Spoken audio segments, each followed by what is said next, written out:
afternoon, this is Sarah. So this is the next part in the series of videos I'm doing where we started first with forming sort of our hollow egg shape. And then the next video is us taking off the lid and smoothing out the inside and getting that all nicely shaped and fitted. And then this part is going to be how we're going to add features and sort of sculpt onto it. So this gets to be really fun and really creative. The other parts are more process, which can be very nice and contemplative, and you can spend a lot of time with that. But this part is really nice to get those creative juices flowing. Okay, so I've already started with this. I just took off the lid and did all that inside work on this one. And you can see I've already added some features. Again, when I take off the lid, if I cut kind of straight, more or less, like I did on this one, all the way straight around, I probably want to add something on the inside so that the lid doesn't slide off when I pick this up. Now, ideally when I cut the lid off at a 45-degree angle, which should help prevent that, but sometimes I get a good 45-degree angle, and frankly, sometimes I don't. So one of the features that I will add on the inside is a functional aspect. It's just a couple of little teeth, okay? Because that means when that's on there, right, the lid can't slide off because it's kind of got those teeth holding it in place. It also is actually really helpful for me to know teeth are going to be in the front, so for me to know when I put the lid on where the lid goes. You can see I did that on Narwalia as well. She's got a couple of teeth in there. Okay. She's also got a cutout mouth here. Okay. So we can form a spoon, and we can actually have a spoon coming out in case we want to use that for sugar or salt or something like that. That spoon is just an added feature. I'm not going to do that on this one. You don't have to.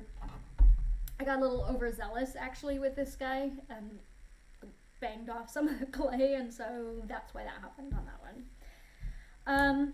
Okay, so on here you can see I already added a couple of eyes, and I added a fin here. I don't think I'm going to add a whole lot more to this one. This one to me seems like pretty good, and I'd want it to be a little more simple. But I might add an extra little fin sort of here that matches this, and then you'll be able to see how I do that. So again, materials for this, I have my egg form that had the lid on it, and you'll see I'm mostly keeping the lid and the body together while I work. If I take them apart and work on them separately, I'm likely to change the shape so that the lid doesn't fit on as snugly. Whereas if I leave them together, if I change the shape, I change the shape together. So that's that material. This is just water. This is just a little handful of clay. I'm going to pull chunks off of that while I work. I'm keeping it wrapped up in plastic so that chunk of clay does not dry out while I'm working. I really like to use a brush like this, and I will use it a lot. It is a really nice tool to have. It is not, however, necessary. If you have a paint set, you probably have something that's close enough to that you can use. The clay washes out really easily, so if anything, I would be more concerned about the paint not washing out. So as far as bringing it back and forth from clay to paint, should work fine. From paint to clay, as long as the brush is still soft enough, it's okay. I might use my plastic utensils still. I will use this for the pointy for scoring. If you don't have something like that, a pencil actually works great. If you have older children or are still young at heart still, you can use a unbent paper clip, and that will actually work really great too. An eyeshadow applicator, just a real cheap one. If you don't have a brush, especially a cheap eyeshadow applicator works great for that. I have this utility sponge here, but I'm not using it on my clay. I'm just more using it. You'll see me get water on my brush and just kind of dab that water off on here. So you don't need that. I could do that on my towel too. The sponge is just, it's better for my cleanup. Okay, but the towel here can go through the washing machine, so that's no big deal. That's about it. If you have fancier clay tools because you're a potter, absolutely feel free to use any and all tools that you have at your disposal. Okay, so, and I also like to keep them on something. So this is the lid to a tin. This is just a piece of Hardebacker board. Here's an offcut tile. A plastic lid would work fine as long as it's, you know, sturdy enough that I can, you know, hold the lid and not my piece. Okay, so I already got this one started, and you saw already that I added the teeth in there. Anytime we attach, just like when we took those two bowls together to form our egg, we are going to score. So that's making our marks. I'll use this to do it, but again, pencil, paper clip. We'll dab some water, we'll kind of wiggle it on, and then we'll kind of work the joint to make sure it works well. And that's about it. You can also carve on these if you've got the right tools. It's kind of, the sky's the limit for that. For functional purposes, again, the teeth are nice to help hold the lid on. And although this is cute with the horn, anything that sticks out and is more delicate like this is gonna get broken, okay? It just will. Because if I use these, right, over the course of time, I'm gonna turn around and bump into it, I'm gonna drop it, and anything that kind of sticks out or is very thin and delicate, it will just kind of break when that happens. The other thing is, at this stage, the clay is pretty robust, but this one, it's the same clay, but see how much lighter it looks? That's because this one is completely dry, and at this stage the clay is very, very brittle. So you have to be very careful when handling this. It is quite easy to break. You're gonna have to trust me on that. It happens. And even when you know better, it can happen to you. So once it gets dry like this, it's best to kind of set it somewhere where you don't need to touch it until you get the opportunity to fire it. If you have to transport it to someone else's house or business in order to fire it, just be very, very careful. You know, kind of treat it like it's an eggshell, because it'll break like an eggshell. Okay, so on this one, again, I'm not going to add a whole lot more. To me, the face of this is kind of done. I will put a little texture on his fin, and I will sort of put some pupils on the eyeballs. In fact, let's try, instead of poking in for eyeballs on that one, which, you know, I could. So here's my pencil. I'm just gonna give myself like a real, the eyes are sort of crazy. One is bigger than the other, one is higher than the other, and so he's a little wild looking already. So I'm just giving myself some marks here. I'm trying out different things, and I'm gonna try and see what happens if I put an eyeball, like, so he's kind of looking sort of wild in different directions. I think that might be kind of cute. I know he's fishy looking, but if you've ever seen a chameleon with their kind of eye cones and they kind of look in different directions, it's real weird. I like it. Let's see what that would look like. Or maybe not. No, that's too, like, kind of suspicious looking. Okay, no. Kind of like, this one's sort of like up and off here. This one's kind of up and off here, which I like. And I'm trying to decide here. I don't want to have it kind of in the same. Should you be looking kind of down? Yeah. Let's try that. So just with my pencil, I was just making marks that I can then, if I need to, get a little water on my finger and then just smooth out. Okay? Just gentle marks to kind of get that design flowing. So I think what I've decided is I'm going to have that one eye kind of looking up and off to the side, and that one's going to be looking sort of down. Okay? Now I could, if I wanted to, just really, you know, make those marks, sort of push my pencil in, kind of move it around to kind of have that be an indent. I think what I'm going to try is just a real little, just two little balls kind of sticking out instead. Doesn't, either way is perfectly fine. It's just a design feature. Functionally, once we're getting to this point, except for having things stick up too far enough and maybe having the teeth in there so the lid stays on, functionality is more about design than functionality. I will say it's nice to have something like this that will function as a handle, so that when you lift the lid up, I'm not going to do it now because I'll pull it off, but when you lift the lid up, this is sort of your handle that you grab onto and lift the lid up. But yeah, I guess those are kind of the three functional things. Something that will work as a handle. Try not to have anything too thin or delicate that's going to break. And put, you know, some teeth on the inside or something. Doesn't have to be teeth, but something there that'll kind of hold that lid in place. Okay, so just two tiny little balls. They're about the same size. It's going to be hard to score too much there, so I'm just going to do it a little bit on each spot.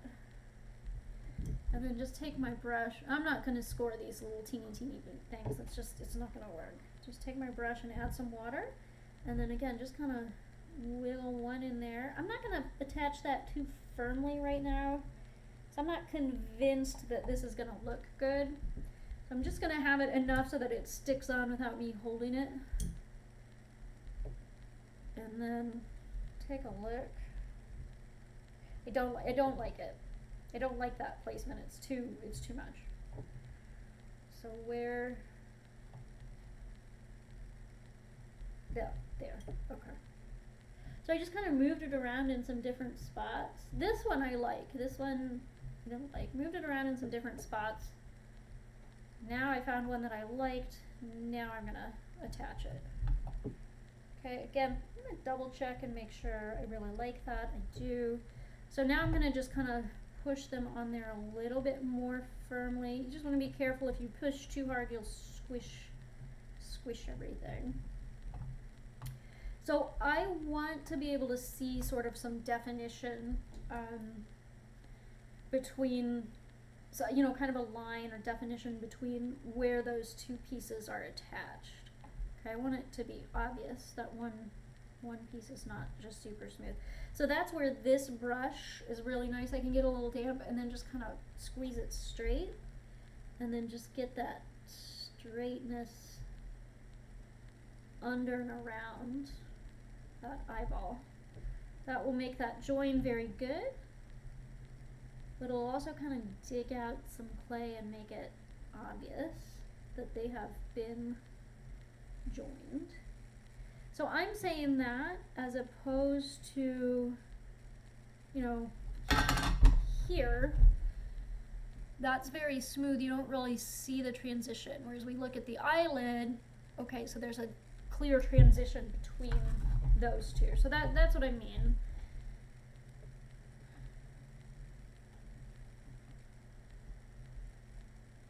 Okay.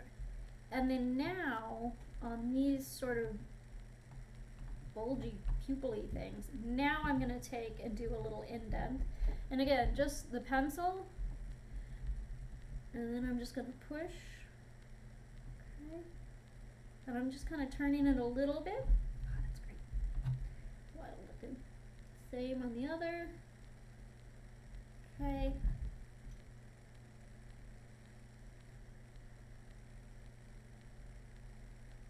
So the clay will shrink. You know what happened on this one is I got a little crack on there. Can you see? Let's see. Trying to figure out. See how it's got kind of that little triangle-y bit there on that pupil? So I got a little crack there when I pushed down with my pencil, and I thought, oh, I don't like that. And then I kind of do like it. So I'm going to do a couple of those just by taking my pencil. I'm just going to push them down. It's giving it just a little more feature, a little more definition. Let's see.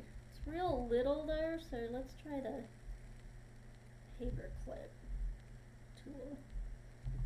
And then come back in and fix it up. So things are sometimes not going to come the way that you expect them or the way that you have a plan, or heck, maybe you don't really have a plan, and that's fine. It's not always a bad thing. Okay. So sometimes you gotta let these things, these unexpected things, kind of do some more happen.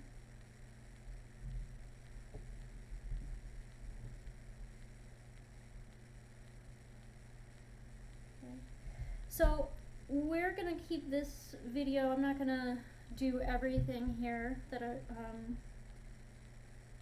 just because it's a lot of fiddling. You know, you've seen me score, and just make all those lines and marks, add a little water, sort of wiggle it on, you know, make my marks, give myself opportunities to decide if that's actually where I want to place something, etc. And it's just the same over and over again, okay?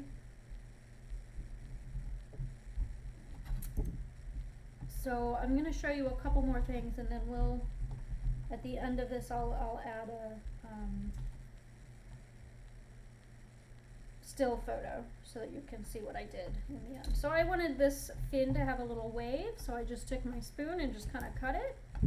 And a little water on my finger because those edges are sharp now. Just sort of smooth, maybe squeeze up a little bit. In fact, I'm going to bend the clay a little bit so that it's, instead of being straight, right, it's got a little wave, so it kind of comes in here and then out. Again, just try things. If you get stuck and you just don't have any ideas at that moment in time, that's okay. Wrap your critter back up in plastic and then come back to it when you're feeling a little more creative. Okay, feel free to, you know, look online, and if you like, I seem to be in an aquatic sort of phase right now, so maybe I'll look up goofy looking fish, narwhal, this is kind of like a narwhal, or, you know, funny marine animals, and sometimes that helps, you know. Okay. The other thing that I can do, so instead of just attaching pieces, right,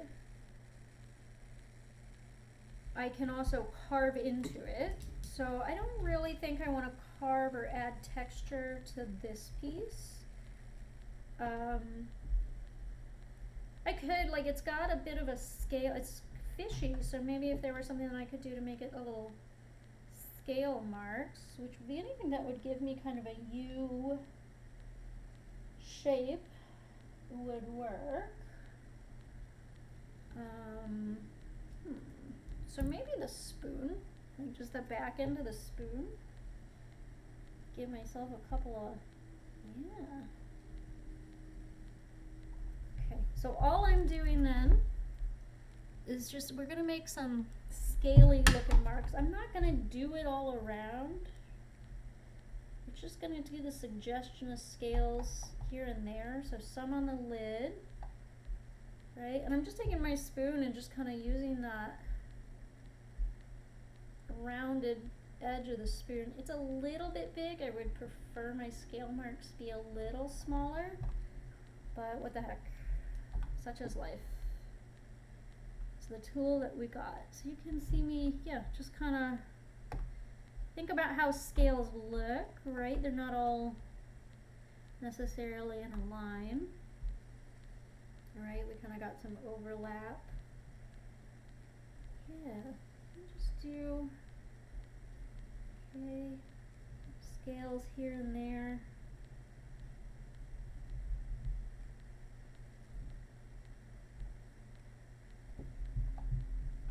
Okay, so this is another way to kind of add feature and texture, right? It doesn't all need to be additive. You can carve away, you can create texture with basically anything that you see. Look around you, start thinking anything that you see that you think, what would happen if I push that into clay? Try it, see what happens. Sometimes you're gonna like it, and sometimes you're not, and that's fine. Okay, so last thing I'm gonna do on this is just with that fin. Right now it's just flat and no texture. So I'm just gonna make lines up and down. So with texture, don't go super delicate. Okay, if you go really, really delicate with your texture, it'll disappear when the clay shrinks during firing or when you glaze it. If the texture is very, very delicate, So a lot of times the glaze will fill it right in. So be kind of more aggressive with the texture. Okay. This is basically scoring. I mean, that's basically all I did. And then I'm gonna kind of push down. Yeah, give that just a little bit more of that frilly look, you know, like a fish fin would have.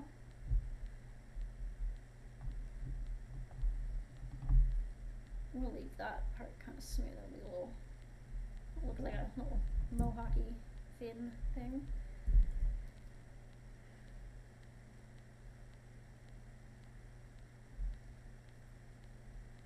Okay. And that's it. That's all I'm gonna do on this guy. Okay, so let me show you. Alright, so I said I was gonna do a still picture, but since this is finished, we'll just take a look at him. So he's got some funky looking eyes, right? He's got this nice scale pattern sort of randomly on him, both on the lid and on his body. And he's got this fin here that we put on there that we kind of made a little bit wavy, that we textured. You can see there's sort of some, I call them boogers, just these little chunks of clay there. Wait until this is dry, and by dry I mean like this, and then those will mostly come right off. If you try and do it now, they might come off, or you might just smear out your texture, so it's better to wait. And he's got a couple of snaggle teeth inside that lid that's going to really help to hold that lid firm. Okay, so that's it. That's all it is. Sometimes I like to gently cover these in plastic and give them a day so that they dry slowly, so that my attachments stay nice and firm. And when I say gently, like he's on his little thing, I could just pop a bag over. I don't need to seal it like I would with my eggs that I'm gonna let sit for a week. Just something to slow down that drying process, just for one day, and then you take it off, and then you can let them get bone dry. And then we'll talk about painting on these. Okay. Thank you. Stay safe. Wash your hands. Have a nice day.